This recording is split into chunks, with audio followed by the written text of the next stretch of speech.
এই জায়গাটায় মানে বলতে গেলে বছরে দুই একবার এরকম করে দুর্ঘটনা হয়ে যাচ্ছে। আজকে একটা মেয়েটার নাম কি ছিল? মেয়েটার নামটা কি ছিল? জুরিয়া খাতুন আজকে স্কুলে যাওয়ার পথে এই রেল লাইনটা পার হওয়ার সময় আজকে রেলের দুর্ঘটনা হয়ে মৃত্যু হয়। আর তার সাথে একজন মানুষ ওনাকে বাঁচাতে গিয়ে ওনারও মৃত্যু হয়।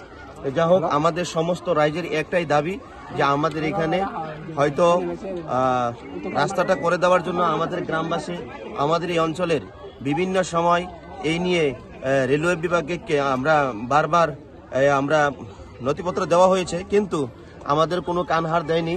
এখানে আমাদের সমস্ত রাজ্যের একটাই দাবি যে এখানে হয়তো একটা গেটের ব্যবস্থা করে দেখ, নতে আমাদেরকে একটা বক্সের ব্যবস্থা করে দেখ। আজকে দুজন মানুষের যেভাবে মৃত্যু হয়েছে, দেখেন হাজার হাজার লোক আমাদের এলাকার চলে আসছে দেখার জন্য।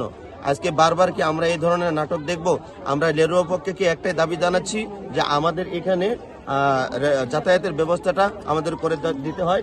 হাজার হাজার মানুষ এদিকে আসে, এখান থেকে দোমারকোট, চাওলাবাড়ি, হানিকুড়া, এখান থেকে 4 লাইনে যাওয়ার জন্য এটা রাস্তা, মেন রাস্তা, কিন্তু এখানে তারা বন্ধ করে দিয়েছে, কিন্তু খোটাগেরে বন্ধ করে দিয়েছে। সেই জন্য আমরা দাবি জানাচ্ছি যে আমাদের এখানে রাস্তা লাগে, নসেত আমরা এখানে যে লাশ আছে আমরা সমস্ত রাজ্যে এখান থেকে লাশ আমরা নিতে দিব না। আপনারা কি বলেন? এখান থেকে লাশ উঠাতে আমরা দিব না। আমাদের দাবি মানতে হবে, আমাদের দাবি মানতে হবে, আমাদের দাবি মানতে হবে। ঘটনাটো কেনেকৈ সংঘটিত হল? চাওক, আজি ৰাতিপুৱা প্ৰায় 8:30 মান বজাত আমাৰ বাটুৱা গাঁৱৰ এজনী ছাত্ৰী স্কুললৈ যাব অৱস্থাত শ্বিপং পেচেঞ্জাৰত এক্সিডেণ্ট হয়। তেওঁক বচাবলৈ যোৱাতে আৰু এজন মানুহ, বাটুৱা গাঁৱৰে আললুদ্দিন নামৰ মানুহজনে তেওঁক বচাবলৈ যাওঁতে তেওঁ কৰুণ মৃত্যুবৰণ কৰে।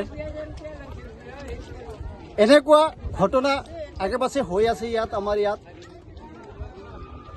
ইয়াত যাতায়াতৰ কোনো ৰাস্তা নাই। আমাৰ ইয়াতে END মথাউৰি এটা আছিল। এই END মথাউৰিটো আমাৰ যাতায়াতৰ মূল পথ আছিল। এই মূল পথটো ৰেলৱে বিভাগীয় কৰ্তৃপক্ষই খুঁটা মাৰি বন্ধ কৰি থৈছে।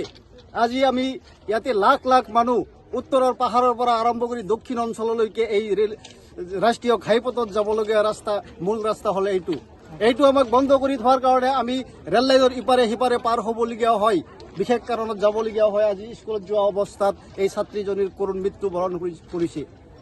লগতে আৰু এজন মানুহৰ জীৱন নাইকিয়া হৈ গ'ল। তেওঁৰ ল'ৰা ছোৱালী আছে, তেওঁৰ সংসাৰ আছে। এজন ছোৱালীক বচাবলৈ যোৱাতে তেওঁ মৃত্যুবৰণ কৰিছে। আমি ৰাইজে দাবী জনাইছোঁ ৰেলৱে কৰ্তৃপক্ষক, যাতে আমাৰ এই স্থায়ী সমাধান, ৰেলৱেৰ স্থায়ী সমাধান কৰি দিয়ে। আমাৰ ইয়াতে এটা ৰেল ক্ৰচিঙৰ, ৰেল গেটৰ ব্যৱস্থা কৰি দিয়ে। আমাৰ ইয়াতে যাতায়াতৰ ব্যৱস্থা একেবাৰে নাই। আৰু যদি এই আমাৰ দাবী মানি নলয়, আমি এই ডেড বডি আজি ইয়াৰ পৰা আমি উঠাবলৈ নিদিওঁ। আমি এই ডেড বডি উঠাবলৈ নিদিওঁ। আমি বহুতবাৰ ৰেলৱে কৰ্তৃপক্ষক, GMক মেমৰেণ্ডাম দিছোঁ যে আমাৰ ইয়াতে যাতায়াতৰ অসুবিধা হৈছে, আমাৰ ৰেল ক্ৰচিঙৰ বহুত দৰকাৰ, কিন্তু তেওঁলোকে কোনো কাণ সাৰ নকৰিলে। সেয়ে আমি সৰ্বৰাজ্যে দাবী জনাইছোঁ যে আমাৰ এই ৰেল ক্ৰচিঙৰ ব্যৱস্থা কৰি দিয়ক, নহ'লে আমি ৰেল অৱৰোধ কৰিবলৈ বাধ্য হ'ম। এইখিনিয়ে মোৰ ক'বলগীয়া।